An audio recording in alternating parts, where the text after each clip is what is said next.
Hello guys, അപ്പോൾ ഇന്ന് നമ്മൾ അടിപൊളിയായിട്ടൊരു ചിക്കൻ മന്തി ഉണ്ടാക്കാൻ പോവാണ്. എങ്ങനെ നമുക്ക് നോക്കാം. ആദ്യം തന്നെ ചിക്കൻ കഴുകി വൃത്തിയാക്കി വെക്കുക. എന്നിട്ട് ഇതിന് നമുക്ക് ഒരു സവാള, ഒരു ക്യാപ്സിക്കം, കുറച്ച് മല്ലിയിലയും വേണം. അതിങ്ങനെ കുനുകുനാന്ന് അരിയുക. എന്നിട്ട് ഒരു ജാറിൽ കുറച്ച് ജീരകം, മുളക് പൊടി, വെളുത്തുള്ളി, ഇഞ്ചി ഇതെല്ലാം കൂടെ സൺഫ്ലവർ ഓയിലിൽ അരച്ചെടുക്കുക. എന്നിട്ട് അരച്ചെടുത്ത് ഈ പേസ്റ്റ് ചിക്കനിൽ തേച്ച് പിടിപ്പിക്കുക. കൂടെ നേരത്തെ അരച്ച സാധനങ്ങൾ നമ്മൾ ചേർക്കുക. നമ്മൾ മാഗി ക്യൂബും ചേർക്കുന്നുണ്ട് കേട്ടോ. എന്നിട്ട് നമ്മൾ സൺഫ്ലവർ ഓയിൽ ഒഴിച്ച് മാരിനേറ്റ് ചെയ്ത് ഒരു 2-3 മണിക്കൂർ റെസ്റ്റ് ചെയ്യാൻ വെക്കണം. എന്നാലാണ് ആ ഫ്ലേവറൊക്കെ കിട്ടുക. ടോമി ഇവിടെ എത്തി വെക്കുന്നുണ്ട്, എന്താണെന്നറിയില്ല. അപ്പോൾ ഇനി നമുക്കിത് വേവിക്കാൻ വെക്കാം. ഈ മാരിനേറ്റ് ചെയ്ത സാധനം നമ്മൾ വേവിക്കാൻ വെക്കുകയാണ്. അപ്പം ഒരു സൈഡ് വെന്ത് നമ്മൾ തിരിച്ചിട്ട് വേവിക്കുക. മീൻവെയിൽ നമ്മൾ മാഗി ക്യൂബ്സും ആഡ് ചെയ്ത് കൊടുക്കുന്നുണ്ട് കേട്ടോ. അപ്പോൾ ഇതിങ്ങനെ വെന്ത് നല്ലൊരു മണം വരും. അങ്ങനെ തിരിച്ച് മറിച്ചൊക്കെ ഇട്ട് നമ്മൾ ചിക്കൻ കുക്ക് ചെയ്ത് അടിപൊളിയായിട്ട് എടുത്തിട്ടുണ്ട്. ഇതൊക്കെ മന്തി റൈസ് വേണ്ടേ. ആ മന്തി റൈസിനായിട്ട് വെള്ളം തിളപ്പിക്കാൻ വെക്കുക. എന്നിട്ട് സ്പൈസസ് പട്ട, ഗ്രാമ്പൂ, ഉണക്ക നാരങ്ങയൊക്കെ ഇടുക.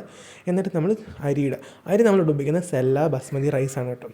അപ്പം ബസ്മതി റൈസ് ഇങ്ങനെ വെന്ത് വന്നു, മന്തി റൈസ് ആയിട്ടുണ്ട്. അപ്പോൾ നമ്മൾ ചിക്കൻ്റെ മേളിൽ ചോറ്, വീണ്ടും ചോറ്, അങ്ങനെ ആ ഉരുളി നമ്മളങ്ങോട്ട് ഫില്ല് ചെയ്യുക. എന്നിട്ട് മന്തിയുടെ ഒരു ഒതൻറ്റിക് മണം, ആ ഒരു ഫ്ലേവറിന് വേണ്ടി നമ്മൾ ചാർക്കോൾ കത്തിച്ച് നമ്മളെന്താണ് മൂടി വയ്ക്കുകയാണ്. അതിന് ഇവിടെ നമ്മൾ എക്സ്ട്രാ കളേഴ്സ് ഒന്നും ചേർക്കുന്നില്ല.